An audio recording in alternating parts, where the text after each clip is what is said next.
اعوذ باللہ من الشیطان الرجیم، بسم اللہ الرحمن الرحیم۔ عزیز طلباء و طالبات، السلام علیکم۔ امید ہے کہ آپ بچے خیریت سے ہوں گے اور اللہ تعالیٰ آپ کو ہمیشہ خیر و عافیت سے اور اپنے امان میں رکھے۔ آج عزیز طلباء ہماری جو آج ہم حدیث پڑھنے والے ہیں، حدیث نمبر 32 ہے،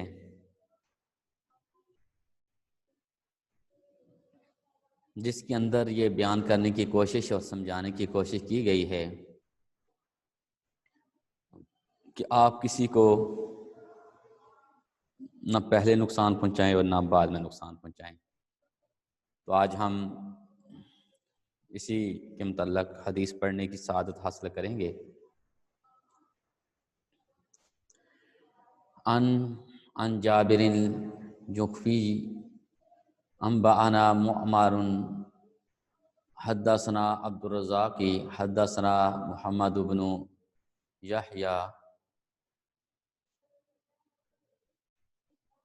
قال عن ابن عباس اکرمہ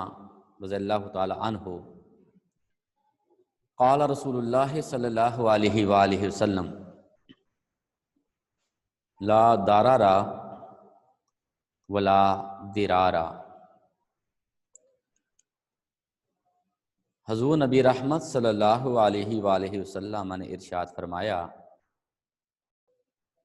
کسی کو نقصان پہنچانا جائز نہیں، نہ ابتداءً نہ ہی مقابلتاً، یعنی آپ نہ پہلے کسی کو نقصان پہنچائیں اور نہ ہی انتقاماً جو ہے وہ آپ کسی کو نقصان پہنچائیں۔ اسلام سراسر محبت کا دین ہے، اسلام پیار کا دین ہے، اسلام امن و آشتی کا دین ہے، اسلام محبتوں کو فروغ دینے کا دین ہے، نفرتوں کو مٹانے کا دین ہے، اسلام دوریوں کو ختم کرنے کا، قربتوں کو بڑھانے کا دین ہے۔ تو اس اسلام کے اندر تو ہمیں انسان تو انسان جانوروں کو بھی تکلیف و نقصان دینے سے منع کیا گیا ہے۔ تو اب اللہ تعالیٰ نے قرآن پاک میں ارشاد فرمایا، سورۃ البقرہ کی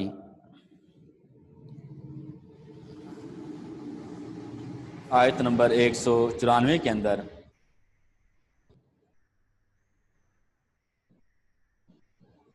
الشہر الحرام بالشہر الحرام والحرمات قصاص فمن اعتدى علیکم فاعتدوا علیہ بمثل ما اعتدى علیکم واتقوا اللہ واعلموا ان اللہ مع المتقین۔ ماہ حرام کے بدلے ماہ حرام اور ادب کے بدلے ادب ہے، جو تم پر زیادتی کرے اس پر زیادتی کرو، اتنی ہی جتنی اس نے کی، اور اللہ سے ڈرتے رہو اور جان رکھو کہ اللہ ڈر والوں کے ساتھ ہے، اللہ ڈرنے والوں کے ساتھ ہے۔ اب یہ آیت اسی حدیث کی وضاحت اور اس کے مفہوم کو واضح کرنے کے لیے ہے کہ اگر تمہارے اوپر کوئی زیادتی کرتا ہے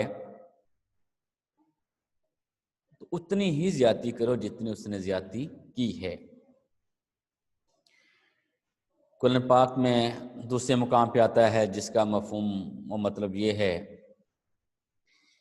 الانف بالانف، ناک کے بدلے ناک، السن بالسن، دانت کے بدلے دانت، الاذن بالاذن، کان کے بدلے کان، الید بالید، ہاتھ کے بدلے ہاتھ۔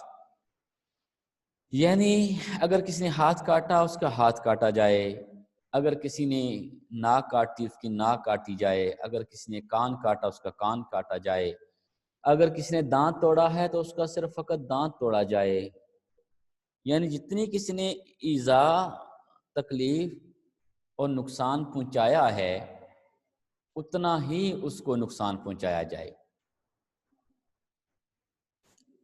اور اس سے آگے نہ بڑھا جائے، اس سے زیادہ اس کے اوپر زیادتی نہ کی جائے۔ اس ضمن میں اگر آپ سمجھنے کی کوشش کریں تو اس لحاظ سے اگر کوئی کسی کا قتل کر دیتا ہے،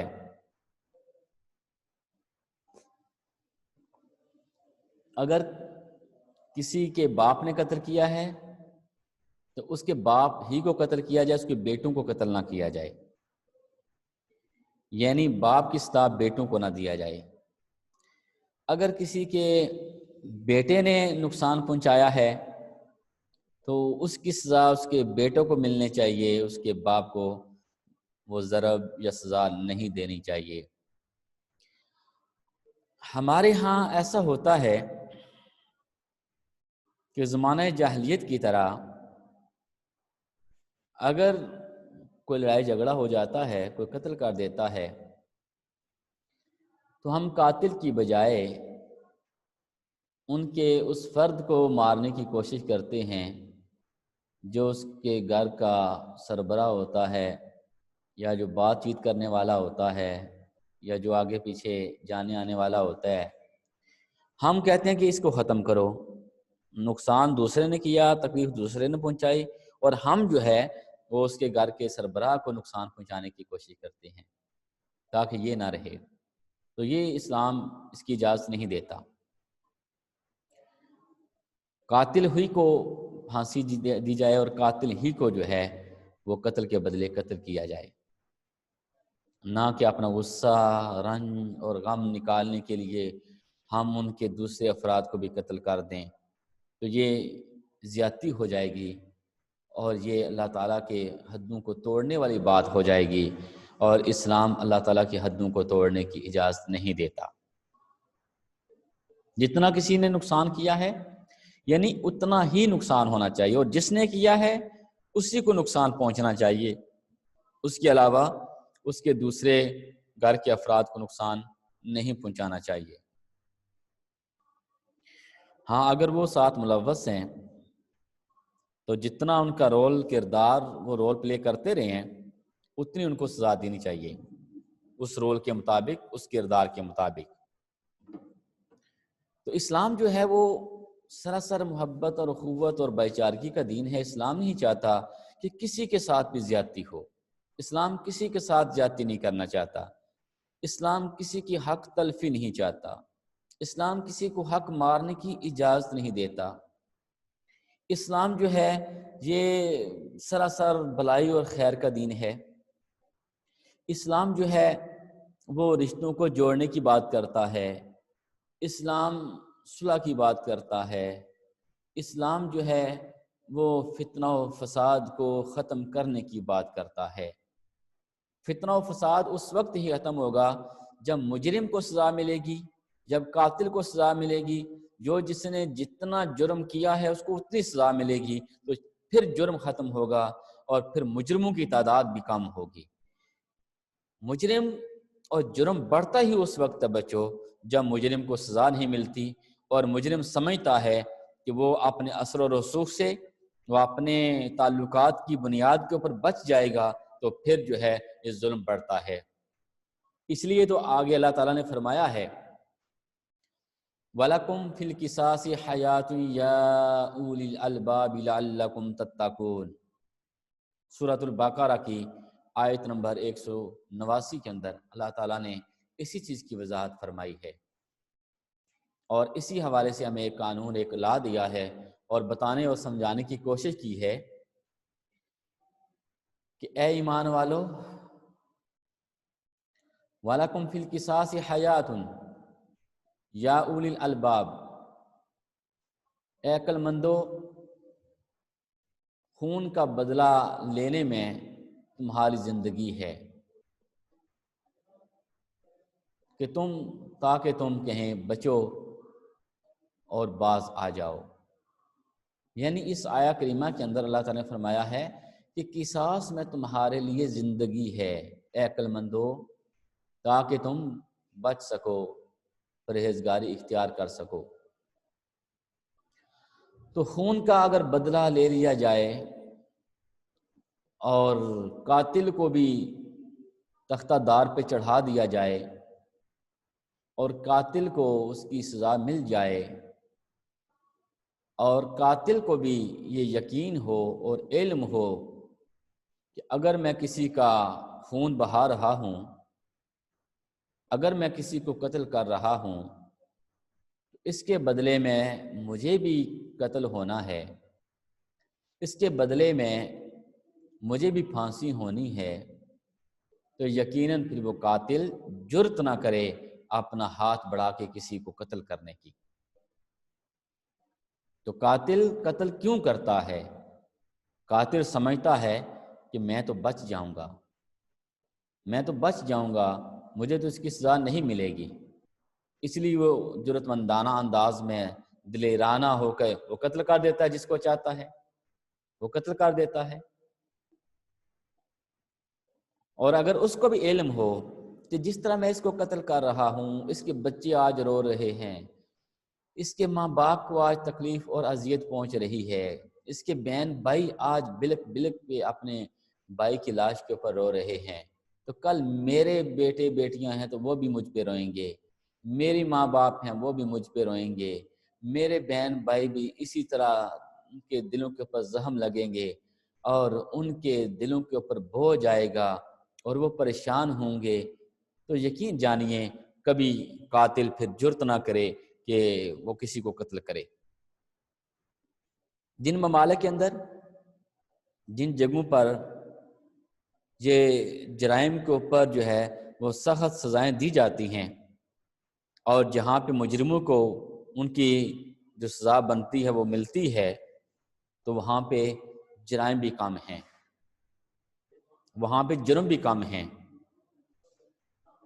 اور جہاں پہ سزائیں نہیں دی جاتی، عدل و انصاف کا نظام نہیں ہے، تو وہاں پہ ظلم و ستم کا راج ہے، وہاں پہ جاگیردار، طاقتور، بدماش اپنی منمانی کرتا ہے، کیونکہ ان کے علم میں ہے کہ وہ اسلام کے اس قانون کے اوپر عمل پیرا نہیں ہو رہے۔ اگر اسلام کے قوانین کے اوپر آج بھی ہم عمل کرنا شروع کر دیں تو یقیناً جرائم کی شرح کم ہو سکتی ہے اور جرائم جو ہیں وہ نہ ہونے کے برابر رہ سکتے ہیں۔ تو اللہ تعالیٰ نے بھی قرآن پاک میں دیکھیے آپ کہ ہیں جنت کی نعمتوں کے تذکرے ہیں اور لالچ دیا گیا ہے کہ اے لوگو اگر تم نیک کام کرو گے، اچھے کام کرو گے، تمہیں جنت کی نعمتیں ملیں گی، تمہیں جنت کے اندر داخل کیا جائے گا، جنت کے اندر تمہارے لیے حور و غلمان ہوں گے خدمت کے لیے، جو تمہارے من کے اندر آئے گا وہ چیز تمہارے سامنے کھانے کے لیے پیش کر دی جائے گی، تکیے لگا کے بیٹھو گے شان و شوکت کے ساتھ۔ طرح طرح کی نعمتوں کے اللہ پاک نے قرآن پاک میں تذکرے فرمائے ہیں کہ میری جنت ایسی ہے جس کے نیچے نہریں بہہ رہی ہیں دودھ کی، شہد کی، شراب طہور کی۔ اور اللہ تعالیٰ نے پھر جہنم کی سختی کا بھی ذکر کیا ہے۔ اب دونوں چیزوں کا ذکر کرنا کہ جنت کا ذکر بھی ہے اور دوزخ کا ذکر بھی ہے۔ اچھے اعمال کرو گے تو تمہیں جنت کے اندر ڈالا جائے گا، برے اعمال کرو گے تو جہنم کی سختی سے تمہیں دوچار ہونا پڑے گا، برداشت کرنا پڑے گی۔ تو اب اس لحاظ سے اگر ہم اسلام کے اس قانون کو اور اللہ تعالیٰ کے اس بیان کردہ چیزوں کو دیکھیں تو دنیاوی طور پہ بھی اسی طرح کی صورتحال بنتی ہے کہ دنیا کے اندر بھی کچھ حدود قائم ہیں، کچھ حدیں قائم ہیں اور بتائی گئی ہیں، اور کچھ سزائیں جو ہیں کہ اس جرم کی یہ سزا ہے، اس جرم کی یہ سزا ہے، آئین اور اسلام کے اندر وہ واضح طور پہ ہیں، ہمارے کانسٹیٹیوشن کے اندر جو چیزیں ہیں وہ واضح طور پہ بیان کی گئی ہیں، اسلام کی سزاؤں کے حوالے سے تذکرے بھی ہیں۔ لیکن اب وہ فقط کیا ہے کہ وہ کتابوں کی صورت تک رہ چکی ہیں، وہ آئین اور قانون اور کتابوں کی شکل تک رہ چکی ہیں کہ اس میں لکھے ہوئے ہیں، لیکن پریکٹیکل مجرموں کو پریکٹیکل وہ سزائیں نہیں دی جا رہی، جس کی وجہ سے جرائم کی شرح بڑھ رہی ہے اور جرائم پیشہ افراد کی کثرت ہو رہی ہے، اور جس کی وجہ سے شہریوں کی جان، مال اور عزت محفوظ نہیں ہے۔ اس کی مین وجہ عدل و انصاف کا فقدان ہے، انصاف نہیں ہے، اور جس قوم کے اندر حضور نے فرمایا انصاف ختم ہو جاتا ہے وہ قومیں تباہ و برباد ہو جاتی ہیں، وہ قومیں تباہ و برباد ہو جاتی ہیں۔ ظلم کے نظام میں تو قومیں باقی رہ سکتی ہیں، لیکن عدل و انصاف کا جب نظام نہیں ہوگا تو قومیں تباہ و برباد ہو جاتی ہیں۔ اور اگر عدل و انصاف کا نظام ہوگا، ظالم کو خبر ہوگی کہ اس ظالم کو اس کی سزا ملے گی، تو پھر بچو معاشرے کے اندر جو ہے وہ ظلم کا نظام ختم ہو سکتا ہے، اور پھر معاشرے کے اندر استحکام بھی آتا ہے، معاشرے ترقی بھی کرتے ہیں اور قومیں بنتی ہیں، اور قومیں پھر قوم کا ہی نام اس کو دیا جاتا ہے، ورنہ تو جنگلی جانوروں کی طرح جن کا کوئی قانون نہیں ہے، کوئی اصول نہیں ہے، کوئی ضابطہ نہیں ہے، پھر جس کی جو مرضی آئے وہ کرتا پھرے، وہی قانون جیسا کہ ہمارے ہاں لاگو ہے۔ ہمارے پاکستان میں بھی اس چیز کی جو ہے وہ فقدان ہے، عدل و انصاف کا فقدان ہے۔ یہاں پہ بھی قانون، اصول، قواعد و ضوابط، آئین، یہ صرف اور صرف سزا غریبوں کو دیتا ہے، اور یہ آئین قانون جاگیرداروں وڈیروں کو سپورٹ کرتا ہے، یہ ان کو پروٹیکشن دیتا ہے۔ تو اس لیے ضرورت اس امر کی ہے کہ عدل و انصاف کے نظام کو رائج کیا جائے اور اس کی سٹرگل اور تگودو کی جائے، اور اس آواز کو جہاں تک ہو سکے بلند کیا جائے۔ اب بچو حدیث نمبر 33 ہے، اس میں یہ بیان کیا گیا ہے کہ جب آپ فیصلہ کریں تو کس طریقے سے کریں، اور فیصلہ کرتے ہوئے کن چیزوں کو ملحوظ خاطر رکھنا چاہیے۔ حدثنی ابو الطاہر احمد بن عمرو بن سرح اخبرنا ابن وهب عن ابن جریح عن ابن ابی ملیکہ عن ابن عباس ان النبی صلی اللہ علیہ وآلہ وسلم قال، حضرت ابن عباس رضی اللہ تعالی عنہ سے روایت ہے کہ رسول اللہ صلی اللہ علیہ وآلہ وسلم نے ارشاد فرمایا، لو یؤت الناس بدعواہم، اگر لوگوں کو ان کے دعووں کے مطابق دے دیا جائے، لدعا ناس دماء رجال واموالہم، تو بہت سے لوگ دوسرے کے خون اور ان کے اموال پر دعویٰ کرنے لگیں گے، وَلَٰكِنَّ الْيَمِينَ عَلَى الْمُدَّعَىٰ عَلَيْهِ، لیکن قسم مدعا علی پر ہے۔ اور بہقی شریف کی جو روایت ہے اس کے الفاظ ہیں، البینۃ علی المدعی، یعنی دعویٰ کرنے والے کے ذمے گواہ ہیں، والیمین علی من انکر، اور جو انکار کرے اس کے ذمے قسم ہے۔ تو یہ ہمارے پیارے آقا علیہ الصلوۃ والسلام نے فیصلہ کرنے کے لیے فریقین کے درمیان ایک اصول، ایک ضابطہ دیا ہے کہ آپ نے کس طریقے سے انصاف کرنا ہے اور کیسے فریقین کے مابین آپ نے بات کو سن کے کس طریقے سے جو ہے وہ ڈیسیژن لینا ہے۔ تو اس کا آپ نے اصول یہ بتایا کہ لوگ تو دعویٰ کریں گے جی فلاں جو ہے وہ شخص وہ بھی قاتل ہے، ایک آدمی قتل ہو گیا نا تو کہہ دیں گے کہ فلاں فلاں نے اس کو قتل کیا ہے، یعنی ان لوگوں کو بھی شامل کر لیں گے جن کو ان کے ساتھ بنتی نہیں ہے، تو ان کے خون کے اوپر دعویٰ کریں گے کہ اس کو بھی قتل کیا جائے، یہ بھی قاتل ہے۔ تو اب اگر وہ مدعی کا کام تو ہے دعویٰ کرنا،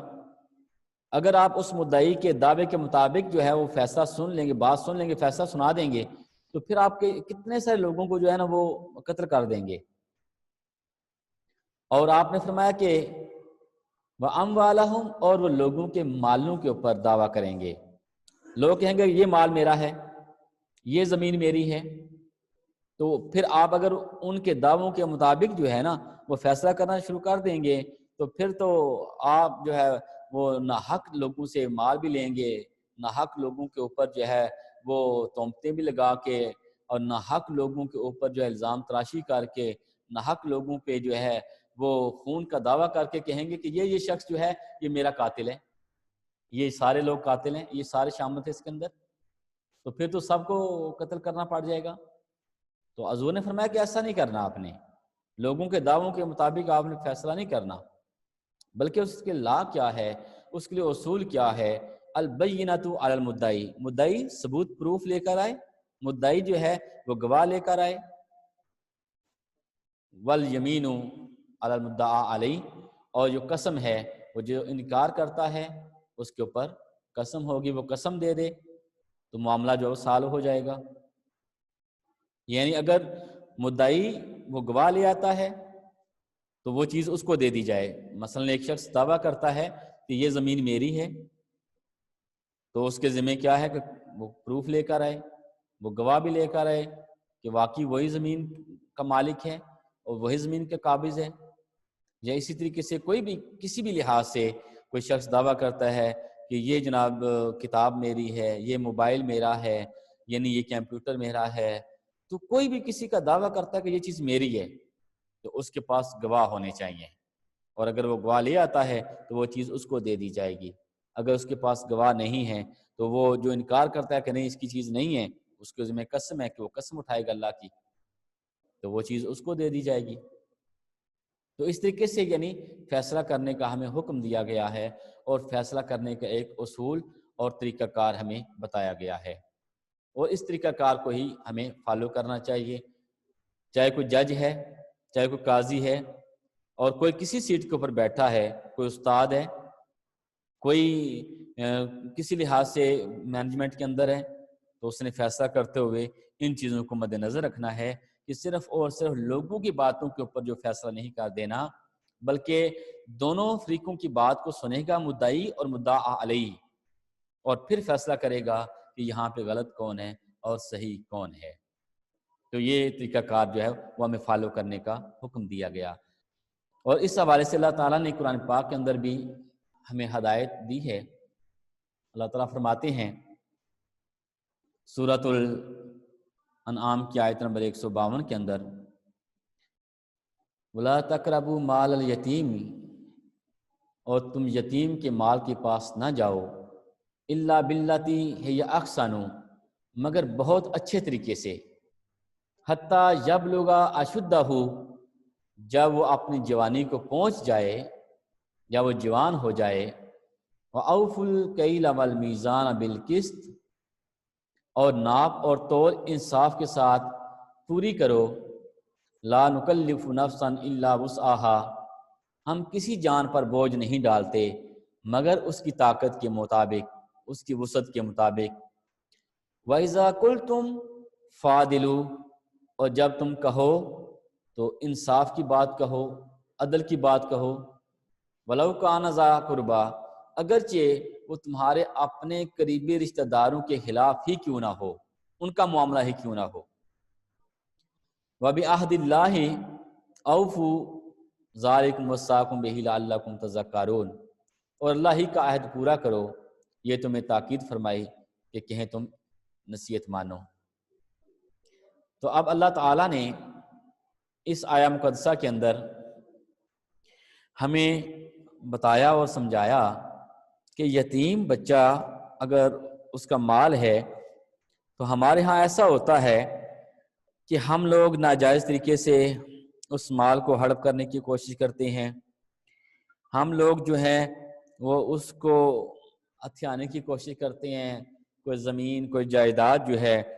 وہ اس بچے کی لا علمی کی وجہ سے ہم اپنے نام کروانے کی کوشش کرتے ہیں. تو ایسا کرنے کی ہرگز ہمیں اجازت نہیں ہے، اور اسلام اس کی سختی سے ممانعت کرتا ہے، اور اللہ تعالیٰ نے سختی سے ہمیں منع فرمایا ہے کہ یتیم کے مال کو ناحق اور ناجائز طریقے سے نہ کھاؤ. ہاں، اچھے طریقے سے اس کا مال ہے اس کی آپ دیکھ بھال کریں، اور جب وہ بڑا ہو جائے جوان ہو جائے تو وہ مال اس کے سپرد کر دیں، اس کے حوالے کر دیں. اور ناپ تول میں کمی کے حوالے سے بتایا گیا کہ ناپ تول کے اندر کمی نہ کرو، پورا پورا تولا کرو اور ناپ تول کے اندر کمی نہ کیا کرو. ناپ تول میں کمی کرنے کے حوالے سے ایک دو حدیثیں ہیں. حضرت عبداللہ بن عباس رضی اللہ تعالی عنہما سے روایت ہے کہ سرکار دو عالم صلی اللہ تعالی علیہ وآلہ وسلم نے ارشاد فرمایا، اے تاجروں کے گروہ، دو ایسے کام تمہارے سپرد کیے گئے ہیں کہ جن کی وجہ سے تم سے پہلے لوگ ہلاک ہوئے، اور وہ کیا تھا؟ یہ ناپنا اور تولنا، یعنی ناپ اور تول کے اندر وہ کمی کرتے تھے. تو اس وجہ سے اللہ تعالیٰ نے ان قوموں کو ہلاک اور برباد کر دیا. آگے دوسری حدیث پاک ہے، عبداللہ بن عمر رضی اللہ تعالی عنہما سے روایت ہے کہ رسول کریم صلی اللہ تعالی علیہ وآلہ وسلم نے ارشاد فرمایا، اے مہاجرین کے گروہ، جب تم 5 باتوں میں مبتلا کر دیے جاؤ تو اس وقت تمہاری کیا حالت ہوگی، اور میں اللہ عز و جل سے پناہ طلب کرتا ہوں کہ تم انہیں پاؤ. یعنی جب کسی قوم میں اعلانیہ فحاشی عام ہو جائے گی تو ان میں طاعون اور ایسی بیماریاں ظاہر ہو جائیں گی جو ان سے پہلو میں کبھی ظاہر نہ ہوئی تھیں،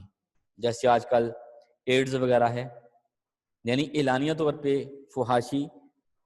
کہ آج کل کی ہماری بچوں جو نئی جنریشن ہے، یعنی اس میں فحاشی عام ہو چکی ہے. اعلانیہ طور پہ جو ہے وہ سر عام جو ہے وہ فحاشی کے کام کرتے ہیں،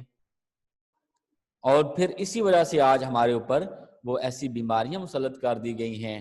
جس طریقے سے طاعون، یہ حضور نبی رحمت صلی اللہ علیہ وسلم کے دور کے اندر یہ بیماری تھی. تو آج کل جیسے دیکھ لیں ایڈز، کرونا وائرس جیسی مہلک بیماریاں اللہ تعالیٰ نے وہ ہمارے اوپر مسلط کر دی ہیں. اور دوسری آپ نے فرمایا کہ جب لوگ ناپ تول میں کمی کرنے لگ جائیں گے تو قحط سالی، شدید تنگی اور بادشاہ کے ظلم کا شکار ہو جائیں گے. آج کل ناپ تول کے اندر کمی ہوتی ہے اور ہم بادشاہوں کو گلا اور شکوہ کرتے ہیں، شکایت کرتے ہیں کہ ہمارے بادشاہ ایسے ہیں. تو یہ بھی اللہ تعالیٰ کی طرف سے ہمارے اوپر جو ہے یہ چیزیں مسلط کر دی جاتی ہیں. بارشیں کم ہوتی ہیں، لوگوں کے پاس سب کچھ ہونے کے باوجود وہ تنگی، غربت اور بادشاہ کے ظلم کا شکار ہونے کا گلہ کرتے ہیں کہ بادشاہ ایسے ہیں. تو اس میں بھی حقیقی معنوں میں یہ ہمارے اپنے اعمال کی شامت ہے، اور ہم نے جو اعمال کیے ہیں اسی وجہ سے اللہ تعالیٰ نے ہمارے اوپر ان چیزوں کو لاگو کر دیا ہے. ایک حدیث پاک ہے نا کہ جیسے عوام ہوگی ایسے حکمران ہوں گے. اگر عوام اچھی ہوگی تو ان کے حکمران اچھے ہوں گے، اگر عوام جو ہے وہ ٹھیک نہیں ہوگی تو ان کے اوپر حکمران بھی ایسے ہی وہ بنا دیے جائیں گے. اس لیے حکمرانوں کو گالیاں دینے سے پہلے، حکمرانوں کو برا بلا کہنے سے پہلے ہمیں اپنے گریبان میں جھانکنا چاہیے کہ ہم کیا کر رہے ہیں. اگر ہم ٹھیک کر رہے ہیں تو پھر ہم ان کو بھی گالیاں دے سکتے ہیں، لیکن ہم خود جب اچھا نہیں کر رہے تو ہم پھر کسی کو کوسنے کی اور کسی کو برا بلا کہنے سے کام نہیں چلے گا. تبدیلی اپنی ذات سے شروع کرنی چاہیے، تبدیلی ہمیں اپنے آپ سے شروع کرنی چاہیے. تبدیلی ہمیں اپنے ضمیر کے اندر لے کے آنی چاہیے. تبدیلی ہمیں اپنے کردار کے اندر لے کے آنی چاہیے. تبدیلی ہمیں اپنی سوچ کے اندر لے کے آنی چاہیے. تبدیلی جب ہم اپنی سوچ، اپنے کردار، اپنی ضمیر کے اندر لے کے آئیں گے اور پازیٹیوٹی کی طرح ہم اقدام کریں گے، پازیٹیو سوچنا شروع کریں گے، اچھی اعمال کو اپنانے کی کوشش کریں گے، تو اللہ تعالیٰ انشاءاللہ اگر عوام اچھی ہو جائے گی تو پھر یقیناً اللہ تعالیٰ بھی عوام کے لیے، لوگوں کے لیے آسانیاں پیدا کر دے گا۔ اور اس طریقے سے آگے اللہ تعالیٰ کے خوف سے حرام کام چھوڑنے کی فضیلت اور اہمیت کیا ہے کہ اگر ہم کردار سوچ کے اندر تبدیلی لے آئیں، اللہ کا خوف اپنے دل میں پیدا کر لیں، تو اس حوالے سے حضور نبی رحمت صلی اللہ علیہ وسلم کی حدیث پاک ہے، حضرت عبداللہ ابن عباس رضی اللہ تعالی عنہما سے روایت ہے کہ حضور اقدس صلی اللہ تعالی علیہ وآلہ وسلم نے ارشاد فرمایا، جو شخص حرام پر قادر ہو پھر اسے اللہ تعالیٰ کے خوف سے چھوڑ دے تو اللہ تعالیٰ آخرت سے پہلے دنیا میں ہی بہت جلد اس کا ایسا بدلہ عطا فرماتا ہے جو حرام سے کہیں اس کے لیے بہتر ہوتا ہے۔ اور آگے وَإِذَا قُلْتُمْ فَعْدِلُوا، اور جب بات کہو تو انصاف کے ساتھ بات کہو، یعنی ہوا گواہی دو یا فتویٰ دو یا حاکم بن کر فیصلہ کرو، کچھ بھی ہو انصاف سے کرو، اس میں قرابت یا وجاہت کا لحاظ نہ ہو، کیونکہ اس سے مقصود شرعی حکم کی پیروی اور اللہ تعالیٰ کی رضا طلب کرنا ہوتا ہے، اور اس میں اجنبی اور قرابت دار کے درمیان کوئی فرق نہیں ہوتا۔ تو اس میں بچوں ہمیں کوشش کرنی چاہیے کہ فیصلہ کرتے ہوئے ہمیں یہ دیکھنا نہیں چاہیے یہ مسلمان ہے یا عیسائی ہے، یہ مسلمان ہے یہ کافر یا ہندو ہے، تو میں مسلمان کو فیور دے دوں، عیسائی کے خلاف بات کر دوں، میں مسلمان کو فیور دے دوں، بت پرست کے خلاف فیصلہ سنا دوں، اسلام اس چیز کی قطعی اجازت نہیں دیتا۔ اسلام چاہتا ہے کہ میرٹ کے اوپر فیصلہ کریں، اس میں رشتہ داری کی کوئی تمیز نہیں ہونی چاہیے، اس میں مذہب کی کوئی تمیز نہیں ہونی چاہیے، اس میں اپنا اور غیر ہونے کی کوئی تمیز نہیں ہونی چاہیے، اس میں دوست اور دشمن کی کوئی تمیز نہیں ہونی چاہیے۔ اسلام میں یہ چیز ہے کہ آپ عدل اور انصاف کے ساتھ فیصلہ کریں، چاہے آپ کا کوئی اپنا قریبی ہے یا کوئی آپ کا دشمن ہے، چاہے کوئی مسلمان ہے چاہے کوئی کافر ہے، اس میں اس چیز کا لحاظ نہیں کرنا چاہیے۔ واخر دعوانا ان الحمد للہ رب العالمین۔ السلام علیکم ورحمۃ اللہ۔